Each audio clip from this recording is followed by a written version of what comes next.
कि आज हम एक ऐसे मंदिर के रहस्य के बारे में बताएंगे, उस रहस्य से पर्दा उठाएंगे जिसका महाशिवरात्रि से विशेष संबंध है। 64 योगिनियों का यहाँ पर वास है और इस मंदिर में ऐसा मान्यता है कि जो मनोकामना आप करते हैं वो पूरी होती है। विश्व में सिर्फ एकमात्र मंदिर है जहाँ पर नंदी पर शिव पार्वती विराजमान है। कि यहाँ पर सुपर्ण ऋषि तपस्या करते थे और उनकी भक्ति से प्रसन्न होकर भगवान स्वयं आए थे। भगवान शंकर के मंदिरों में दर्शन करने आप जाते होंगे, लेकिन उन मंदिर में अधिकतर आपने यह देखा होगा कि भगवान शंकर का शिवलिंग वहां पर विराजमान होता है और भगवान शंकर के शिवलिंग के सामने नंदी विराजमान होते हैं। यदि माता पार्वती उस मंदिर में है, उस मंदिर परिसर में है, तो माता पार्वती का मंदिर भगवान शंकर की शिवलिंग के सामने स्थापित होता है। लेकिन भारत में एक ऐसा मंदिर है जो इकलौता मंदिर है, अद्वितीय है, उसके दर्शन हम आपको कराएंगे जहाँ पर भगवान शंकर माँ पार्वती के साथ नंदी पर विराजमान है, नंदी पर सवार है और उनके साथ साथ भगवान शंकर के गण भी उस मंदिर में विराजमान है। ऐसा मंदिर, जी हाँ, ऐसा मंदिर है और एक लौता मंदिर है भारत देश में। तो आइए आपको कराते हैं उस मंदिर के दर्शन और जानते हैं उसके इतिहास के बारे में।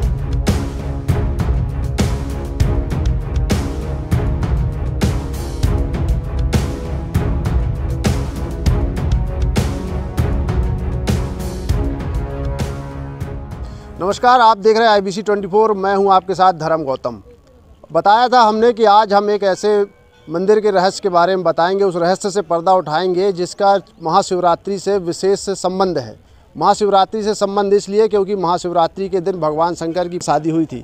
लोग भक्त जो हैं भगवान शंकर का पूजन करते हैं। इस वक्त हम मौजूद हैं जबलपुर के भेड़ा घाट के समीप। वही भेड़ा घाट जो अपनी संगमरमरी वादियों की सुंदरता के लिए जाना जाता है, विश्व पटल पर अपनी पहचान रखता है। और विश्व पटल पर पहचान रखने के साथ साथ यहाँ पर जो संगमरमरी वादियों के बीच से नर्मदा कलकल करती हुई बहती है, उसी नर्मदा के तट पर यह मंदिर विराजमान है। और इस मंदिर के रहस्य से हम आपको रूबरू कराएंगे, उस रहस्य के बारे में बताएंगे आखिर क्या है 64 योगिनी मंदिर का महाशिवरात्रि और शंकर भगवान से संबंध। तो इस संबंध के बारे में जानने के लिए हम आगे बढ़ते हैं और मंदिर के अंदर प्रवेश करते हैं। आप देख सकते हैं ये मंदिर है और मंदिर के जो सामने चारों तरफ जो आपको दीवार दिखाई दे रही, दीवार में एक छोटा सा दरवाज़ा है, जिस दरवाजे से केवल एक व्यक्ति ही प्रवेश कर सकता है। उस दरवाज़ा चूँकि इतना छोटा है कि दो लोग एक साथ प्रवेश नहीं कर सकते। तो आइए मंदिर के अंदर लेकर चलते हैं और कराते हैं सबसे पहले भोलेनाथ के दर्शन। अमूमन आपने देखा है कि भगवान शंकर जहाँ पर विराजमान होते हैं वहाँ पर उनका शिवलिंग विराजमान होता है और शिवलिंग के साथ नंदी उनके सामने विराजमान होते हैं। लेकिन जिस मंदिर के रहस्य से हम आपको रूबरू करा रहे हैं, जिस रहे जहां भगवान शंकर अपने गणों के साथ साथ में माता पार्वती के साथ साथ नंदी के ऊपर विराजमान है, मतलब नंदी की सवारी किए हुए हैं। तो आइए सबसे पहले आपको दर्शन कराते हैं और देख सकते हैं आप कि तमाम जो भक्त हैं, महाशिवरात्रि का दिन है, वो बड़ी संख्या में यहाँ पर पहुँचे हुए हैं। और इस छोटे से दरवाजे से अंदर चलकर कराते हैं सबसे पहले मंदिर के दर्शन और उसके बताते हैं उसके विशेषता के बारे में।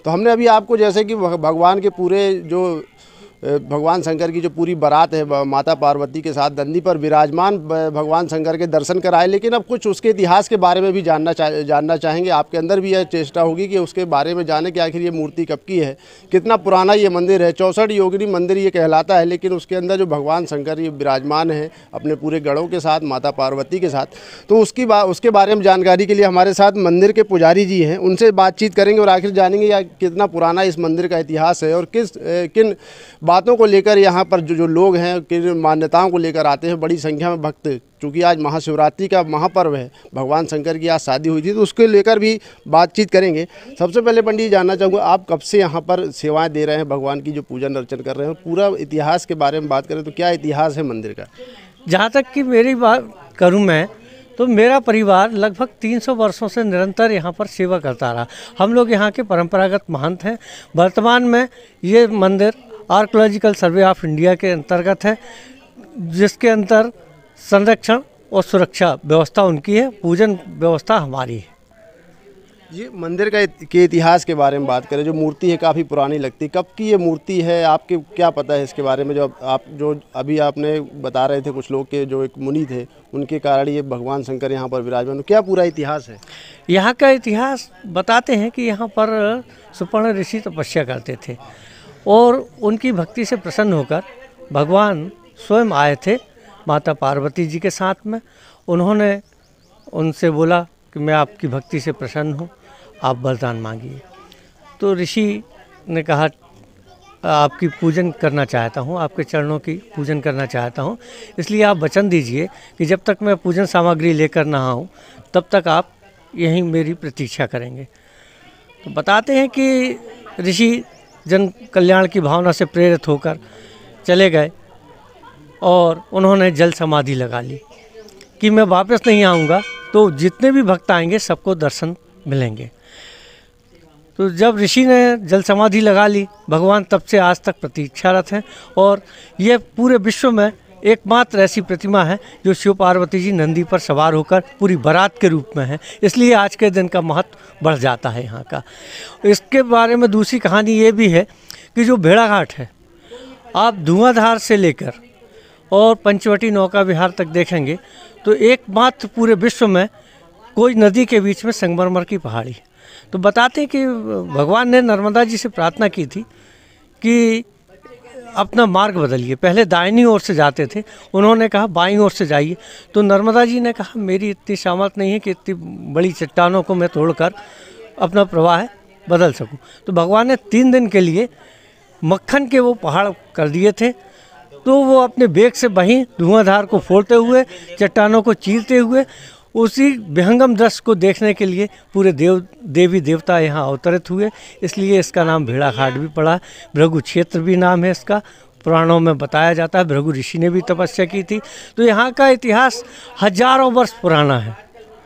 बिल्कुल, ये तो अनादिकाल की बात हुई कि ऋषि यहाँ पर तपस्या करते थे, लेकिन मंदिर के निर्माण की बात करें, मंदिर की बात करें तो कलचुरी कालीन समय का बताया जाता है, हजारों वर्ष पुराना। उसके बारे में क्या मान्यता है?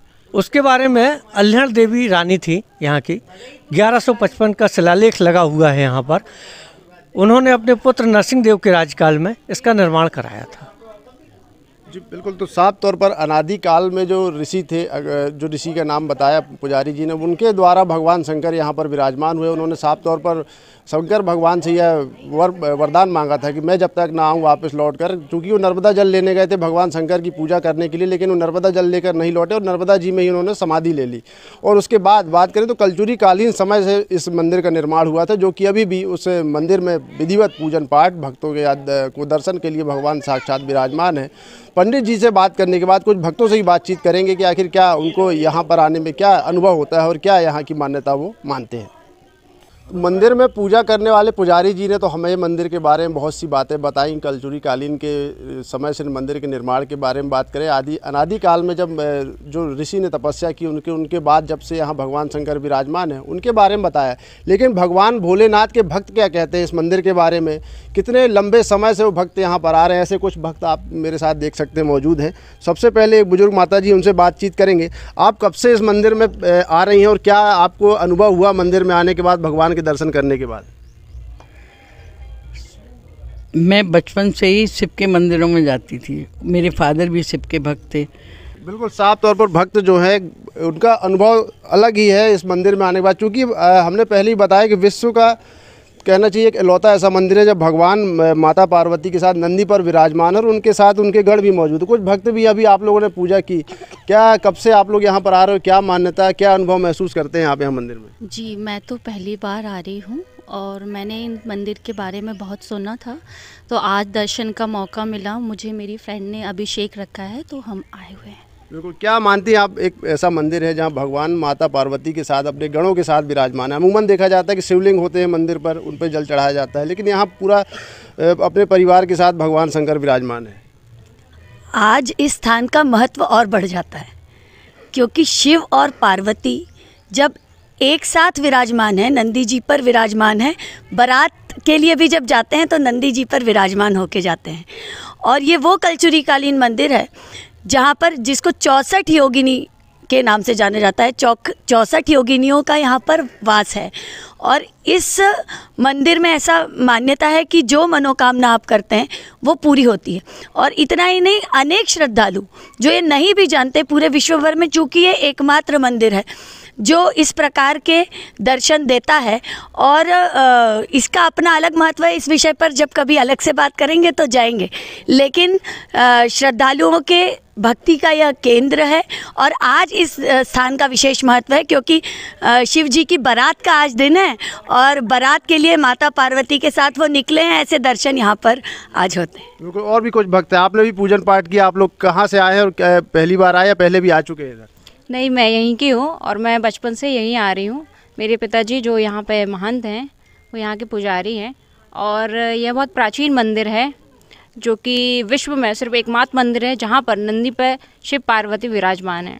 बिल्कुल, आपसे भी जानना चाहूँगा, आपने पूजन पाठ किया अभी भगवान शंकर का, कैसा अनुभव महसूस करती हैं? बहुत अच्छा अनुभव महसूस करते हैं और जब भी आते हैं तो अलग ही फीलिंग आती है यहाँ पे आने से।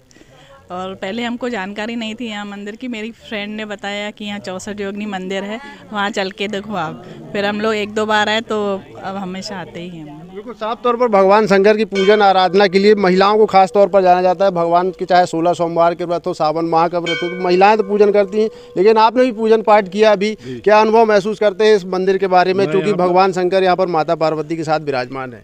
मैं यहाँ पर पहली बार आया, लेकिन बहुत अच्छा अनुभव रहा, बहुत अच्छी पूजा हुई और बहुत अच्छा लगा। कहाँ से आए हैं आप? मैं तो जबलपुर में ही रहता हूँ, लेकिन यहाँ इस मंदिर में पहली बार आया।